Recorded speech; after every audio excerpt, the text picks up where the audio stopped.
The Sorcerer's Apprentice, Disney's mediocre attempt at creating a magical money printing machine just like WB's. Hello and welcome back to another Indifferent Take. Magic is in the air, so much you can almost taste it. Today we're going to be taking a dive into the wizarding world. No, not those.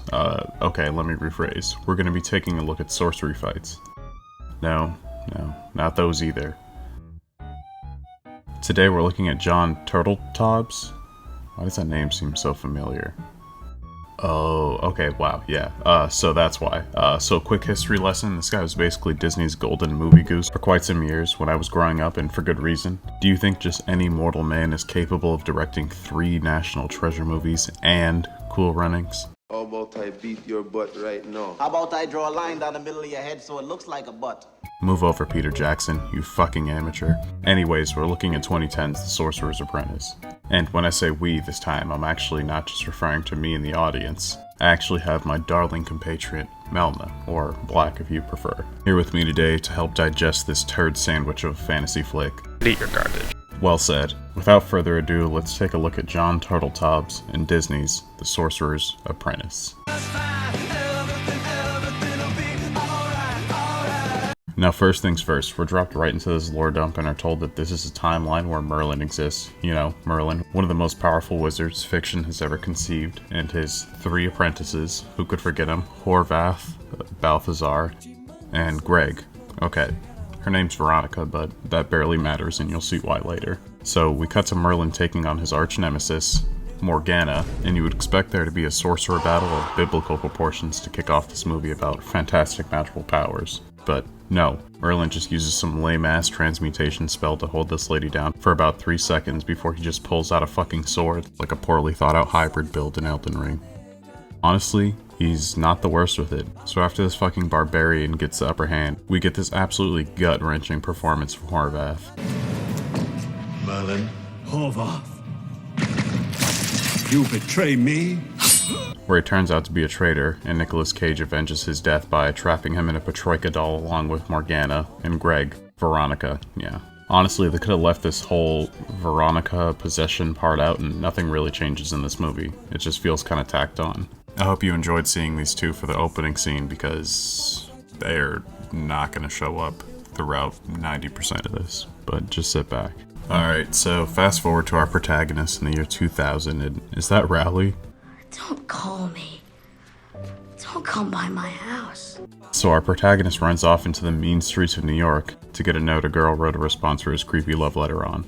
After getting about 1.5 miles away from his class, he finds himself in Nicolas Cage's domain, whereupon he is introduced to the wizarding world and whatnot, which would probably be more exciting if he did more than concussive blast karate. Afterwards, the sorcerers get sealed. This kid has pee pants in front of his crush, and the whole class thinks he's a lying piece of shit. Thanks a lot, Bret Michaels Dumbledore. Not even 20 minutes in, and we have yet another time skip, because why not, I guess. This is John's movie, not mine. We could have skipped here after the first one, but whatever. I suppose the pee pants scene was absolutely integral and would have come off as forced otherwise. Our protagonist is now in college and is being played by this guy. The guy that's always all mine then. Wow, so, And aside from this being one of his only typecasts, it's the only tone he can reliably carry throughout the entire movie. Just this half-assed commitment to projecting any emotion that isn't spaced out bashfulness. Nick Cage honestly acts circles around everyone in this movie, which is saying a lot because he's not really doing a good job either. So Horvath gets released from this pot that he was trapped in and throws it off the side of a building with Cage still in it. Cage makes this insane grab at the last second. What kind of sorcerers are these guys again? Also, I gotta admit the magic is starting to get pretty cool. The FX team just had to find their stride for a second there. Cage summons an ancient 787 and goes to save Protag Kun over here from getting mauled to death. This guy makes that lame-ass trope speech in power fantasies about how he wants to lead a normal life. On a serious note though, if you right now in your everyday life were presented with the ability to defy the laws of reality to even the slightest degree, are you leaving that on the table? Just be real with me. I thought so. Please, let this trope die. If you were creating a story right now with that trope in it, edit it out or delete it and start from scratch. You're not cooking shit. Anyways, our guy is training and getting closer with his love interest, Becky Barnes, the Winter Bunny. Getting closer in the literal sense because after they talk just once, this guy just starts following this poor girl around and ambushing her at her job. I think this movie came out before we as a society had collectively coined the term nice guys. A little later on, we actually get an explanation of where sorcery comes from. Some juicy world building. Apparently it comes from using more than 10% of your brain. What was up with Hollywood in this time period of being obsessed with that whole 10% of your brain premise? It's lazy and it's not even true, but was spread and touted for years as fact. There are 2 franchises, 3 max, that actually did something interesting with this. Limitless, Siren, and Lucy was okay, but then she made herself like a USB chip at the end, and I don't really know. It was weird. Or maybe it was too high concept for my 10% plebeian brain. At any rate, stupid and lazy way to establish a power system. Speaking of power systems, we get to see more evil magic from Horvath, and he's just found an unassuming victim. What's it gonna be, Horvath? You gonna take all the wheels off this guy's car? Or maybe teleport away and mess with him? Holy shit, he just ended that guy. It wasn't even a clever spell, he just used telekinesis to railgun a couple of daggers into this guy's solar plexus. What was this movie rated again? I'm actually starting to worry for these guys. Flash over to Chinatown, where we find ourselves on the hunt for another MacGuffin. Unfortunately, this one was previously established in the beginning of the movie. With Veronica. Remember Veronica?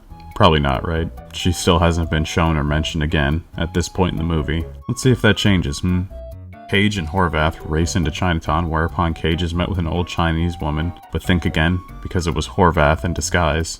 He used the old Cantonese Mandarin switcheroo. The fight starts, and I know you want me to say something about this MK Gore reject over here, but I shan't. Listen, character design is hard, and clearly no one who gives a shit about that stuff had anything to do with this movie. But you know what? That's actually enough of my bile right now. Let's hear it straight from the horse's mouth, with Melna, the friend who recommended me this movie in the first place. Take it away. If you've been on the internet for any decent stretch of time, you've heard of the Mandela effect. It's a phenomenon where people gaslight you into thinking your favorite brand of underwear used to have a cornucopia on the logo. The Sorcerer's Apprentice is the same. A movie so boldly and unashamedly stinky that merely viewing it, several times, gaslighted me into believing it was a YA fantasy book adaptation. So, I'll classify it as such, complete with a rushed, haphazard opening that crams 4 chapters of information into 5 minutes of exposition, delightfully tossed and terrible casting, glazed in a forced, borderline creepy romantic plot, and finished with the finest piss-poor Cantonese Nicolas Cage could muster. That said, I love this movie. Its sweet, rancid aroma is a rarity among the heap. Not as a fantasy movie, or even a standout adaptation, but as a period piece. A lens into the wonderfully terrifying world of the early 2000s. The Sorcerer's Apprentice has it all. David Blaine, Tesla coils, educator oversight, physical calendars, pirate radio, and field trips far too dangerous for 3rd graders without cell phones and far too few chaperones. Did anyone else do outdoor education in elementary school? So, for all of that, it remains perfect. It's an uncreative chosen one tale with contrived lines, mediocre acting, a bloated structure, and of course, Nicolas Cage. So to the man I forced to watch this nostalgic train wreck, I offer the words of a great rat named Django. Shut up and eat your garbage. And eat that garbage I will. Happily so, in fact. There's plenty left on our plates. To mitigate that, however, I'm actually going to go ahead and shovel some of that into the bin to preserve what's left of my sanity. Alright, so some stuff happens, nothing out of character for this movie. We get some training scenes, some love interest shit, and back and forth between team antagonist and team protagonist. Also, we have a Chris Angel clone now. They jump my boy in the bathroom, blood and bone style. Nick comes in, saves the day, he's a real one. Oh, and this scene, which is the only thing this movie has in common with its supposed source material. And it doesn't even do this right. But I'm being nitpicky. I mean, at least they tried, right? That has to be worth something, right? Nothing happens in this movie. Trying to sit through this predictable ass final falling action is just painful at this point. Just a bunch of little battles leading up to our final confrontation with Morgana and Veronica. Remember them? Yeah, they're back now. We only have maybe 20 minutes left in the movie. So Horvath eventually gets what he wants and frees his master. And would you look at that? It's me, Horvath. Morgana. No need to look so pathetic. She treats him like total dog shit. Was it worth it? After all the chases? After running the ones with Nick Cage for almost 1,000 years and betraying your boy Merlin? Just to be greeted with this?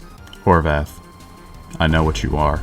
Alright, so Pro Tycoon and this final boss stand-in have a Dragon Ball Z beam struggle, and just when I thought this movie was ready to end it and call it a damn day, we get this tropey, cliche-ass fake-out death from Nicolas Cage, and... Get your ass up! Please stop doing this. I'm not gonna go on another tangent. Just cut it out. If you're writing a story and this trope is in it, just hang it up, bro. You're not like that. We get our big kiss and the credits roll.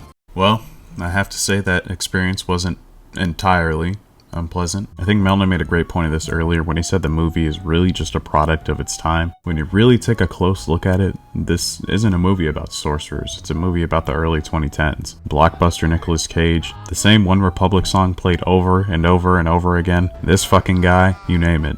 If I can give this movie one thing though, at least it's trying to do something a little different than what you would expect. But unfortunately, different doesn't always mean special. And for that reason, my feelings toward this movie, before and after watching it, are essentially the same. Would you look at that? Thank you all for once again tuning in to another Indifferent Take. Abracadabra, hocus pocus, and good night, San Diego. Alright, see you later.